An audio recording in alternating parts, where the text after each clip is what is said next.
A very good morning to you, Norman. I was just reading out the launch of NASA's Artemis 2, which is in the modern era, 50 years since the last time mankind had tried to step on the moon. That is, of course, the breaking news coming from the United States. Alongside, in Donald Trump's address, he said that there shall be a huge response, destructive response coming up if there is no ceasefire, if not a negotiation, a halt to this war in the Middle East. What are the objectives that you find in U.S. President's terms and commentary? I want to know more from you, Norman. Greetings from Washington, the second day of April. Yes, yesterday, President Trump attended. He's recorded as the first sitting president to attend a Supreme Court hearing.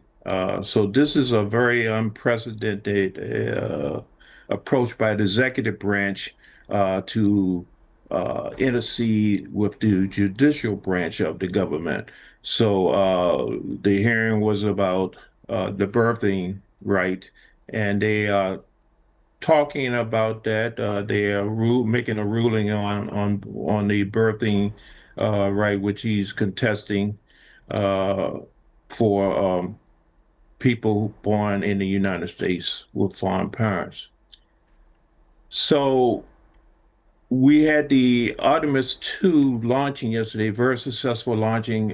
We have a crew of four, three Americans, one Canadian, that was successfully launched yesterday, the first time since, I believe, 1972, that we had a launching to the moon.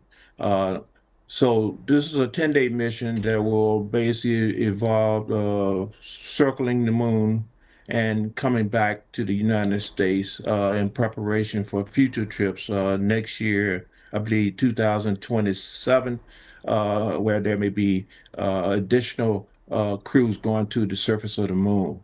So this is a successful we'll call revision of NASA. So that went pretty well. But the topic of the day was the president's speech last night, where he spoke to the people of the United States, updated of the war in Iran, in which he stated that the war is preparing the military, the tactical, the medical objectives have is almost completed without going into detail. And we're looking at the next 2 weeks, 2 to 3 weeks, where we should be concluding our military objectives in Iran. He did not mention anything about negotiations. He didn't mention anything about the troops on the ground.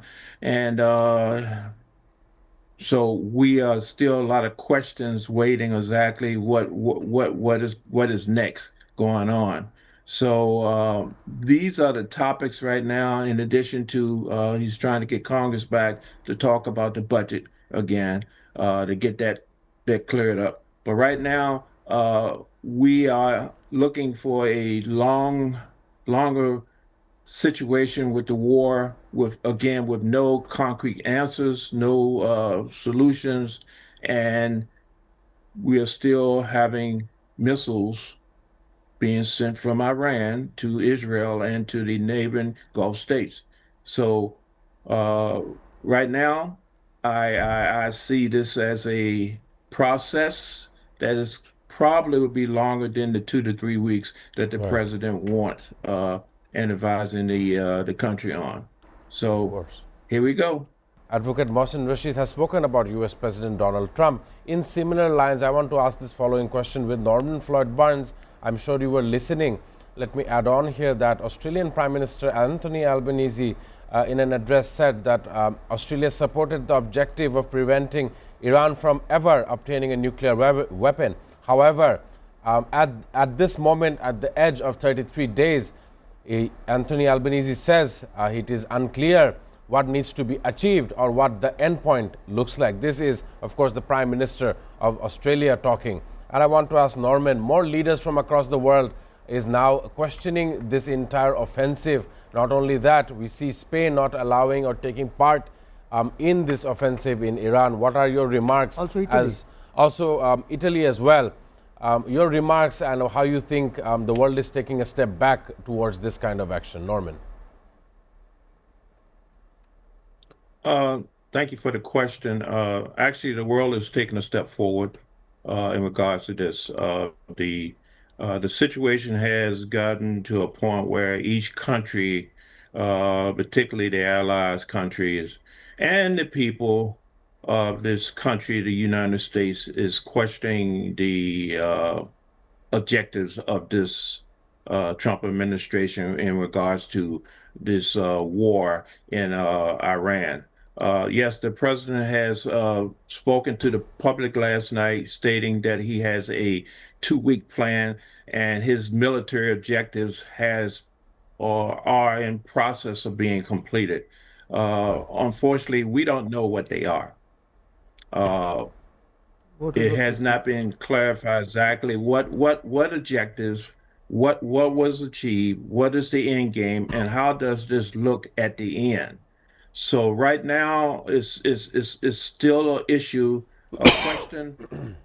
As my colleague mentioned, we are suffering. The people are suffering in the United States and in the pocketbooks. The cost of everything is extremely high. Uh, it is a process that is going to continue. Even if you say, I'm leaving today, tomorrow, it makes no difference. The issue is that we started something that is now turning into a snowball effect and is going to have a profound effect globally on the economics of the world. We are not going back to anything. We are just moving forward, and how we move forward to that is going to be addressed in the November elections by the November? people. They will voice.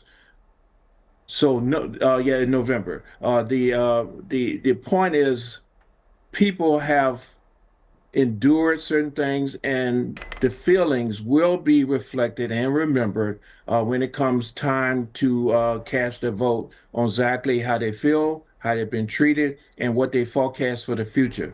The past is the past. We know that. We know it was not good. It's not good. It's not working well. So the question is now, so now what do we do for the future? And the people will have to respond to that at the polls. The major stocks indexes in Asia are trading lower after Trump's address. The Nikkei 225 in Japan is down by 1.5%. South Korea's Kospi is down by 2.6%. And the Hang Seng in Hong Kong is 1% lower. The region's stock markets have been volatile since the beginning of this war in Iran at the end of February. Asia is particularly vulnerable to the impact of the conflict as it is heavily reliant on Middle Eastern fuel, Middle Eastern energy for its supplies. We understand in Asia as a whole is the manufacturing hub of the world. It's not only exclusive to China. We have India, we have South Korea and Japan respectively. All are at this moment in this century very advanced in manufacturing, and some of that is based on energy dependence. I want to ask Norman Floyd Burns. We see some of the nations in Asia trying to ration their remaining fuel, trying to cause uproar in the panic, uproar in the people to make sure that they have declared an energy emergency. And likewise, example is from Philippines. I want to know how you're seeing this in the face of a rocket launch towards the moon. There are a real life crisis that is happening, not only for those in manufacturing, but those who are also in farming. So I want to know how you see its broader impact across Asia. Norman.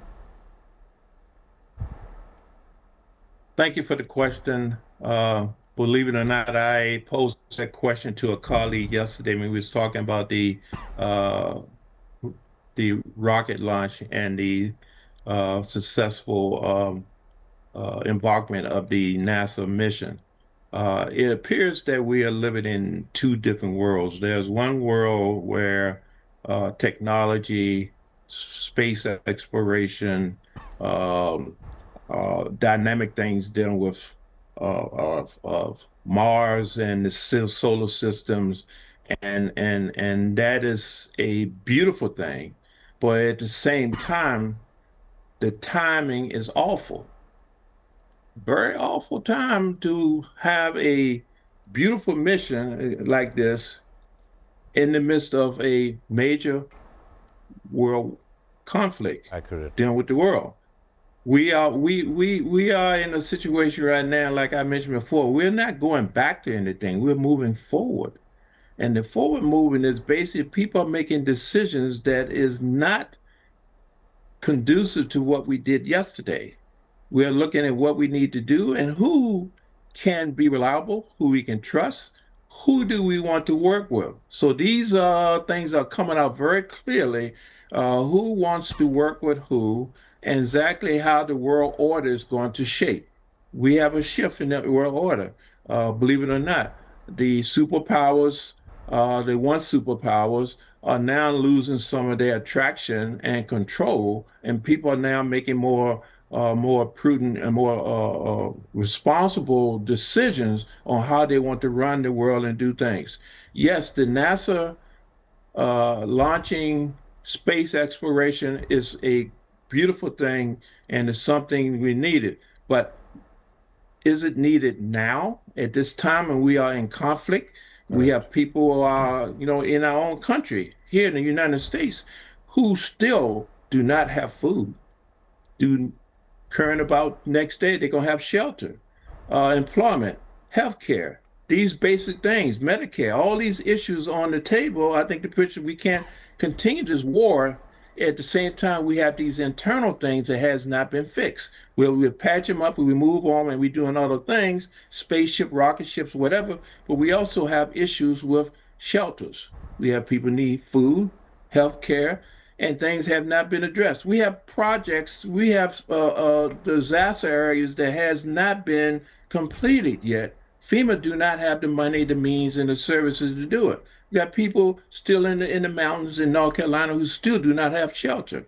We got things that need to be brought up to speed within this country, but we still have the ability to launch rockets and do these space exploration programs while people still living in tents.